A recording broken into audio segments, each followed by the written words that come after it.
सोमवार का दिन भगवान शिव को समर्पित है।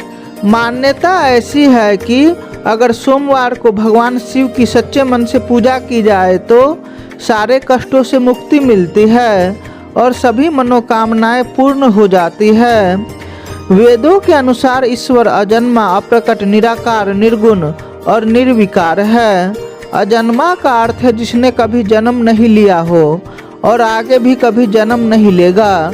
प्रकट का अर्थ है जो किसी गर्भ से उत्पन्न ना होकर स्वयंभू प्रकट हुआ हो, और अप्रकट का अर्थ है जो स्वयंभू प्रकट भी नहीं है। दोस्तों, अब यह सवाल उठता है कि फिर शिव क्या है? भगवान शिव किसी न किसी रूप में जन्मे, तभी तो उन्होंने विवाह किया, तभी तो उन्होंने कई असुरों को वरदान दिया और कई दानवों का संहार किया।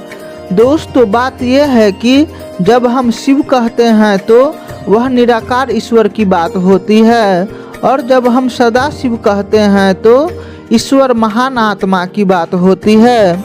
दोस्तों, शिव पुराण के अनुसार भगवान सदाशिव और आदि पराशक्ति अंबिका से ही भगवान भोलेनाथ की उत्पत्ति मानी गई है, जबकि विष्णु पुराण के अनुसार भगवान ब्रह्मा भगवान विष्णु की नाभि कमल से पैदा हुए, जबकि भगवान शिव भगवान विष्णु के माथे के तेज से उत्पन्न हुए।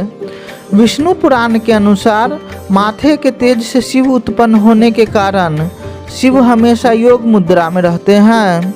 दोस्तों, श्रीमद् भागवत पुराण के अनुसार एक बार जब भगवान विष्णु और भगवान ब्रह्मा अहंकार से अभिभूत होकर स्वयं को बड़ा बताते हुए आपस में लड़ रहे थे कि तभी एक जलते हुए खम्भ से भगवान शिव प्रकट हुए।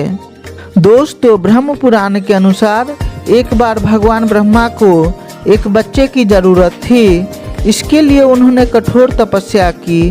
तब अचानक ब्रह्मा जी की गोद में एक रोता हुआ बालक शिव प्रकट हुआ। ब्रह्मा जी ने उस बच्चे से रोने का कारण पूछा तो उसने बताया कि उसका कोई नाम नहीं है, इसलिए वह रो रहा है। दोस्तों, उसके बाद ब्रह्मा जी ने उस बच्चे का नाम रुद्र रख दिया, जिसका अर्थ होता है रोने वाला। भगवान शिव तब भी चुप नहीं हुए।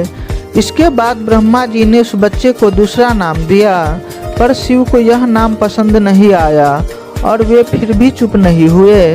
इस तरह शिव को चुप कराने के लिए ब्रह्मा जी ने उस बच्चे को 8 नाम दिए और शिव 8 नामों से जानने लगे।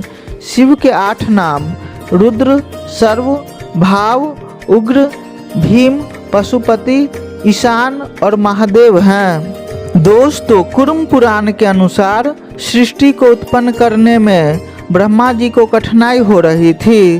तब वे रोने लगे। तब ब्रह्मा जी के आंसुओं से भूत प्रेतों का जन्म हुआ और भूख से शिव उत्पन्न हुए।